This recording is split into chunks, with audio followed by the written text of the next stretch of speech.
Hello दोस्तों, पिछले episode में हमने देखा था एक मेड एनेट को ढूंढ रही होती है, लेकिन तब तक एनेट ब्लेनम की ओर रवाना हो चुकी होती है। अब आगे तो एपिसोड के स्टार्टिंग में हमें दिखाया जाता है कि एनेट और नाइट्स नॉर्थ की ओर रवाना हो चुके होते हैं। फिर हमें एनेट को दिखाया जाता है जो कि उसी बॉक्स को बड़े ही सस्पिशियस नजरों से घूर रही होती है और मन में सोचती है तो ये मेरा शादी का गिफ्ट है। और वो बोलती है क्या वो बदतमीज लड़का जिसने मुझे धक्का दे दिया था पर शादी का तोहफा, और उससे मुझे यकीन नहीं हो रहा। और ये सोच के वो बॉक्स खोल देती है जो कि बहुत ज्यादा चमक रहा था और वो देखती है ये तो एक ज्वेलरी बॉक्स है जो कि देखने में बहुत एक्सपेंसिव लग रहा था। और वो उस नेक पीस को बहुत गौर से देखने लगती है। तभी वो एक नोट को देखती है जो कि उसी बॉक्स पे था और उसे खोलते हुए कहती है चलो देखते हैं कि वो क्या कहना चाहता है। उस लेटर पे लिखा हुआ होता है कि अगर तुम्हें कभी भी किसी भी तरह की हेल्प चाहिए हो तो आर्सन की आंटी के साथ कांटेक्ट कर लेना। फिर एनेट बोलती है क्या बस इतना ही? तो क्या सच में उसने मेरे लिए ये शादी के गिफ्ट के तौर पे प्रिपेयर किया है? वो सोचती है कि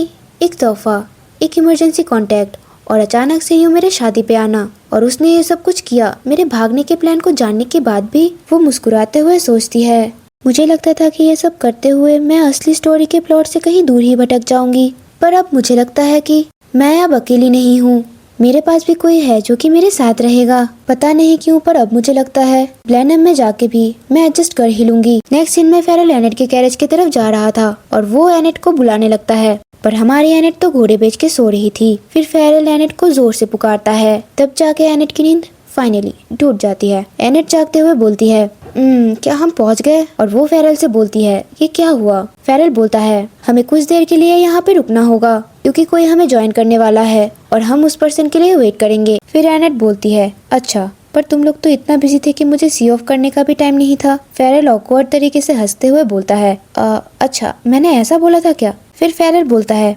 वैसे योर हाइनेस आपको इस कैरेज में अनकंफर्टेबल नहीं लग रहा? क्या आप मेरे साथ आपके कैरेज को बदलना चाहेंगे? फिर एनेट कहती है कि अरे यार तुम इसकी टेंशन मत लो, तुम मुझे छोड़ो और अपना काम करो। और ये बोलने के बाद वो फिर से अपना कैरेज का दरवाजा उसके मुंह के ऊपर बंद कर देती है और फेरल बेचारा उसको देखता रहता है। अगले सीन में एनेट अंगड़ाई लेते हुए बोलती है हम लोगों को नॉर्थ पहुंचने के लिए अभी भी बहुत टाइम है, शायद मुझे थोड़ी देर और सो लेना चाहिए। फिर वो बोलती है क्योंकि अभी मैं जग गई हूँ तो मुझे फिर से सोने में दिक्कत आ रही है, शायद मुझे थोड़ी देर बाहर जाके टहल लेना चाहिए। एनेट चलते हुए सोचती है ये सब कितना अच्छा है, अगर मैं इस बारे में ठीक से सोचूं तो ये पहली बार है कि मैं पूरी तरीके से मार्किस स्टेट से बाहर हूँ। अभी उसे किसी की चिल्लाने की आवाज आती है और वो जब देखती है तो वो वही नाइट्स थे जो कि पहले एनेट के ऊपर चिल्ला रहे थे। वो लोग फेरल से कह रहे होते हैं कि क्या तुम पागल हो गए हो, हमारा क्या होगा अगर हम उस औरत को अपने साथ वहाँ ले जाए तो? एनेट मन में सोचती है कि क्या ये लोग मेरे बारे में बात कर रहे हैं? फेरल उन नाइट्स को बोलता है तो क्या हमें बस ऐसे ही उन्हें किसी रोड साइड पे छोड़ के आ जाना चाहिए था? दूसरा नाइट बोलता है हमें वहाँ पे ही उसे निपटा देना चाहिए था, वो जानबूझ के हमारा पीछा कर रही है, ये सब उसकी चाल है। फेरल उन लोगों को शांत होने के लिए बोलता है और कहता है कि मुझे नहीं लगता कि वो इतनी भी बुरी है। वो नाइट्स फेरल के ऊपर चिल्ला के बोलते हैं अब तुम ये मत बोलना कि तुमने उस लड़की के बारे में वो रूमर्स नहीं सुने कि वो लड़की एक फेक साइंटिस्ट है। मुझे तो लगता है कि सर फेरल भी उसके चिकनी चपड़ी बातों पे आ गए। दूसरा नाइट उसे बोलता है कि क्या तुम्हें नहीं पता कि कैपिटल में सब उसे सबसे खतरनाक खलनायिका बुलाते हैं? फिर एनेट मन में चिल्लाते हुए बोलती है अरे ये सब मेरे बारे में गलत अफवाहें हैं। फिर वो नाइट्स इविल तरीके से फेरल को कहते हैं हमें बस उसे यहाँ पे छोड़ के चले जाना चाहिए, अगर हम उसे यहाँ कैंप साइट में छोड़ देंगे तो कोई ना कोई उसको उठा ही लेगा। एनेट मन में बोलती है क्या तुम लोग मेरे साथ ऐसा कैसे कर सकते हो? तभी एक ऑरेंज बालों वाला नाइट उन लोगों को चिल्ला के बोलता है तुम सब लोग उसके साथ कुछ ज्यादा ही हार्श हो रहे हो, तुम लोग एक नोबल लेडी के बारे में ऐसा कैसे बोल सकते हो? एनेट उसे एग्री करते हुए मन में बोलती है जाहिलो उसने सही कहा, कुछ भी हो जाए तुम लोग कितना भी कोशिश कर लो मैं तो तुम लोगों का पीछा नहीं छोड़ने वाली। तब कोई इसके पीछे से आता है और जब एनेट पीछे मुड़ के देखती है तो हमें पता चलता है कि वो सर हेड्रिक है जो कि उसे घूर रहे होते हैं। इससे एनेट डर के मारे फ्रीज हो जाती है। एनेट उन्हें समझाने की कोशिश करते हुए बोलती है अरे मैं उन लोगों की बात छुप के नहीं सुन रही थी, वो तो बस। और उसकी बात कंप्लीट होने से पहले ही सर फेड्रिक उसको इग्नोर करते हुए चले जाते हैं। एनेट मन में सोचती है एक सेकेंड रुक जाओ, मेरी बात पहले सुन तो लो। वाइस कमांडर हेड्रिक को देखते हुए फेरल बोलते हैं, सर क्या आप आ गए? हेड्रिक बोलता है, हाँ मैं आ गया। फिर वो बोलते हैं कि सिचुएशन कैसी चल रही है? फेरल परेशान होकर बोलता है, वेल हमें लगता है ग्रैंड डचेस को ब्लैनम तक हमें एस्कॉर्ट करना होगा। हेड्रिक पीछे एनेट की तरफ देखते हुए बोलता है, अच्छा तो ये सब चल रहा है। और पीछे हमारी एनेट बेचारी चौंक जाती है। एनेट प्रिटेंड करते हुए बोलती है, अरे ये टहलने के लिए कितना बढ़िया दिन है ना? अरे तुम सारे शूरवीर यहाँ इकट्ठा होकर क्या कर रहे हो? और वो मन में सोचती है, हाँ ये बहाना बहुत अच्छा था, ये बिल्कुल नेचुरल लग रहा है। फिर हेड्रिक उसे ग्रीट करते हुए खुद को इंट्रोड्यूस करता है, मैं हेड्रिक गेस्टेंट हूँ, ब्लैनम राज्य का उपसेनापति। और एनेट को एंश्योर करते हुए बोलता है, हम लोग आपको सेफली ब्लैनम तक एस्कॉर्ट करेंगे। फिर एनेट मन में सोचती है, अच्छा पर मुझे तो नहीं लगता बाकी नाइट्स आपकी तरह सोचते हैं सर हेड्रिक। फिर वो मन में कहती है, एटलीस्ट सर हेड्रिक मुझे रास्ते के किसी कोने पे छोड़ तो नहीं जाएंगे। और वो सर हेड्रिक से बोलती है, ठीक है तो अब से मैं आपके केयर पे रहूंगी सर हेड्रिक। फिर एनेट मन में सोचते हुए बोलती है कि तो क्या मैं इस सिचुएशन को थोड़ा सुधारने की कोशिश करूं? और यही सोचते हुए वो सर हेड्रिक से पूछती है, सर हेड्रिक आज रात हम कहाँ पे रुकने वाले हैं? सर हेड्रिक बोलते हैं, एक बार हम कैपिटल का बॉर्डर पार करते ही मैनहट्टन पे पहुंच जाएंगे और फिर वहाँ पे ही हम एक धर्मशाला पे रहने का सोच रहे थे। पर एनेट बोलती है, इतना लंबा रास्ता तय करना आप लोगों के लिए कुछ ज्यादा डिफिकल्ट नहीं हो जाएगा? हेड्रिक बोलता है, हम लोग कोशिश करेंगे कि जल्द से जल्द वहाँ पे पहुँच जाए। फिर एनेट सबको सुझाव देते हुए बोलती है, कैसा रहेगा अगर हम लोजी होटल पे आज रात के लिए रुक जाए तो? मैंने सुना है ये एक बहुत बढ़िया जगह है। फेरल चिंता करते हुए बोलता है, लेकिन माय लेडी ये तो कैपिटल के एंट्रेंस के बिल्कुल पास है, इसलिए यहाँ पे बहुत ज्यादा भीड़ रहता है। अगर हम इस टाइम पे वहाँ पे जाएंगे तो वो ऑलरेडी फुल हो चुका होगा। एनेट क्यूट तरीके से बोलती है, क्योंकि हम लोग पहले ही इतना दूर आ चुके हैं तो क्यों ना हम वहाँ से होके आए, क्या पता हमारे लिए वहाँ पे जगह मिल जाए। फेरल चिंता करते हुए बोलता है, पर योर हाइनेस वहाँ पर अगर रूम होगा भी तो हमारे पास लोग बहुत ज्यादा है। हेड्रिक उसे टोकते हुए बोलता है, हम अपनी दिशा लोजी होटल की ओर बदलेंगे। फेरल बोलता है, पर वाइस कमांडर। उसके बाद हेड्रिक फेरल से बोलता है कि अगर वहाँ पे इनफ रूम्स नहीं होंगे तो ग्रैंड डचेस एक रूम पे रहेंगी और बाकी सब कैंप लगाएंगे। और फिर सब नाइट्स को ऑर्डर देते हैं कि हम लोग लोजी होटल की तरफ रवाना हो रहे हैं। एनेट मन ही मन बोलती है,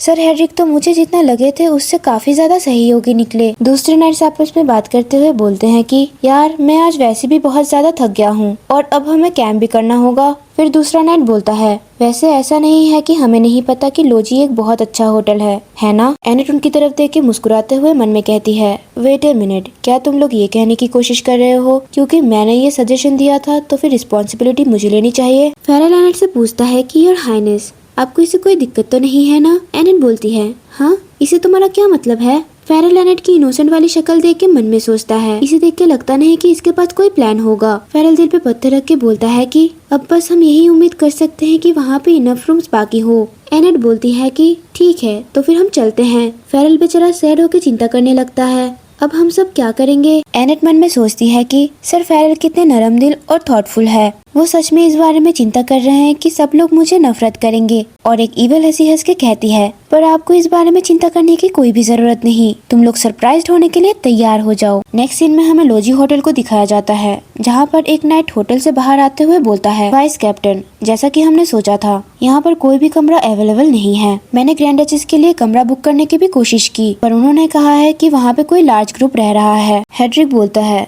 जैसा कि मैंने सोचा था। फेरल बेचारा अपने सर पे हाथ रख के बोलता है, मुझे पता ही था ऐसा ही होने वाला है। हेड्रिक मन में सोचता है कि मुझे लगा था इस लड़की के पास कोई प्लान होगा, पर लगता है कि मैंने गलत एज्यूम कर लिया था। लगता है ये एक इमेच्योर डचेस की नादान फरमाइश थी। ये अच्छे के लिए ही है। एक कमजोर डचेस के लिए बाहर कैंपिंग करना बहुत मुश्किल होगा, तो ये अच्छा होता अगर ये मान ले कि हम यहाँ पे नहीं रुक सकते। फिर वो अनाउंस करते हुए बोलता है, मैनहट्टन की तरफ रवाना होने के लिए तैयारी शुरू करो। फिर कैरेज का दरवाजा खोलते हुए एनेट बाहर आती है और उनसे पूछती है, हम लोग यहाँ पे बाहर क्या कर रहे हैं? चलो अंदर चलते हैं। फेरल बोलता है, I am sorry your highness, पर उन्होंने बोला है यहाँ पे कोई भी रूम्स अवेलेबल नहीं है। एनेट फेरल से कहती है कि ऐसा हो ही नहीं सकता, फिर से चेक करो। फेरल रोते हुए मन में सोचता है, हमने पहले ही बहुत बार चेक कर लिया है। उनमें से ही एक नाइट एनेट के ऊपर गुस्सा करते हुए बोलने लगता है, माय लेडी क्या आपने ये सब एक जोक समझ के रखा है? फिर दूसरा नाइट उसका मुंह पकड़ लेता है और शांत करते हुए बोलता है, तुम पहले शांत हो जाओ। फिर फेरल शांत होके बोलता है, माफ करना माय लेडी, पर लगता है आज रात को हमें सच में बाहर कैंप लगाना होगा। एनेट एक पेपर उसको देते हुए बोलती है कि ये लीजिए, फेरल चौंकते हुए बोलता है, ये क्या है? फिर फेरल की आंखें चमक उठती है। एनेट बोलती है, अभी देर किस बात की, होटल के मालिक को इन्फॉर्म कर दीजिए। एनेट उन नाइट से बोलती है, मैंने पहले ही सबके लिए रूम्स और खाने पीने का इंतजाम करके रखा था। ये बात सुन के तो सबके होश ही उड़ जाते हैं। एनेट मन में सोचती है कि एक रिजर्वेशन ही सही मेहमान नवाजी का बुनियाद होती है। आराम करने के लिए एक गर्म जगह, और अगर पेट भरा हुआ हो तो किसी का भी दिल पिघल ही जाता है। तो यही सोचते हुए एनेट नाइट से बोलती है कि तो क्या हम लोग सब खाना शुरू करें? तभी सीन शिफ्ट होता है कुछ दिनों पहले एक इंटेलिजेंस गिल्ड पे। कोई किसी को सिक्के की थैली दे के बोलता है, उन ज्वेलरीज को बेच के हमें इतने से ही पैसे मिले। फिर हमें एनेट को दिखाया जाता है जो कि बोलती है, ये तो मैंने जितना सोचा था उससे कहीं ज्यादा कम है। और वो उस पर्सन को सस्पिशियस तरीके से घूरते हुए बोलती है, क्या तुम श्योर हो ये तुमने कुछ ज्यादा ही कम दाम में नहीं बेच दिया? उसके बाद वो पर्सन हंसते हुए बोलता है, मैडम जी हमें भी प्रॉफिट बनाना पड़ता है, इसी बेस्ट प्राइस में हम उन्हें बेच सकते थे। फिर एनेट मन में हंसते हुए सोचने लगती है, वेल मैं उम्मीद ही क्या कर सकती थी। सोचा जाए तो मैं मार्किस की असली बेटी हूँ ही नहीं कि वो मुझे कोई भी एक्सपेंसिव ज्वेलरी ऐसे ही दे दे। फिर वो पर्सन एनेट से पूछता है, पर माय लेडी आप तो वैसे भी किसी भी ज्वेलर के पास जाके ये सब बहुत अच्छे दाम में बेच सकती थी। एनेट मन में सोचती है, मार्किस को इस बारे में पता नहीं चलना चाहिए कि मैं ज्वेलरी बेच के अपने कामों के लिए इसे इस्तेमाल करूंगी। फिर वो उस पर्सन से हंसते हुए बोलती है, वेल मैंने सोचा है कि एक रिक्वेस्ट भी ले ही लूं जब मैं यहाँ पे हूँ तो। फिर वो पर्सन बोलता है, एक रिक्वेस्ट, पर कैसी वाली? फिर एनेट सीरियस होके बोलती है, अब तक तो शायद उन लोगों ने ब्लैनम से कैपिटल जाने के लिए गेट अप्लाई कर दिया होगा। मुझे एग्जैक्ट यही जानना है कि वो लोग कब आएंगे और वो लोग कब जाएंगे। असली स्टोरी में वो लोग किसी भी हाल में मुझे छोड़ने की कोशिश कर रहे थे, इसलिए मैं पीछे रह के अब रिस्क नहीं ले सकती। फिर वो चिंता करते हुए एनेट से बोलता है, ब्लैनम के गेट का शेड्यूल ऐसी चीज नहीं है जो कि हम बस ऐसे ही किसी को दे दे। तभी एनेट सिक्कों से भरा एक पोटली टेबल पर उसके सामने रख देती है और उससे बोलती है, क्या तुम एक गेट का लिस्ट चेक नहीं कर सकते हो? फिर वो पर्सन लालच में आके बोलता है, वेल एक्चुअली हमारे पास एक लिस्ट है। फिर एनेट मुस्कुरा के बोलती है, तो फिर अभी के अभी मुझे दिखाइए। उसके बाद एनेट एक पेपर को हाथ में लेके बोलती है, क्या इस शेड्यूल का मतलब है कि वो लोग शादी के तुरंत बाद ही निकल जाएंगे, है ना? फिर वो पर्सन बोलता है, क्योंकि वो ऑलरेडी नॉर्थ में है। अच्छा होता अगर वो थोड़ी देर के लिए लोजी होटल में रुक जाते, क्या पता उनका कोई अर्जेंट काम हो। काफी जल्दबाजी का प्लान लग रहा है। एनेट बोलती है, लोजी होटल? हाँ। फिर वो पर्सन बोलता है, क्या आपने इसके बारे में नहीं सुना? ये होटल एक फॉर्मर पैलेस के शेफ चलाते हैं और वहाँ का खाना तो बहुत जबरदस्त होता है। रूम्स भी जल्दी फिल हो जाते हैं, इसलिए सनसेट होने से पहले ही वहाँ पे पहुँचना जरूरी है। एनेट मन में बोलती है, क्या बस इतना ही? फिर एनेट उस पर्सन से बोलती है, क्या कोई तरीका है पहले से ही रूम रिजर्व करने का? फिर वो पर्सन बोलता है, दरअसल माय लेडी ये सब ऐसे काम नहीं करता, लोग पहले से ही लाइन पे खड़े रहते हैं, हम क्यों ऐसे किसी के लिए रूम बुक करके रखे जो शायद आए भी ना। फिर एनेट बोलती है, कैसा रहेगा अगर मैं पहले से ही पेमेंट कर दूं तो? गाइस आज के लिए बस इतना ही, मिलते हैं इसके नेक्स्ट एपिसोड में। Let me know your thoughts in the comment section below and या do like, subscribe and share this video with your friends. तब तक के लिए सायोनारा।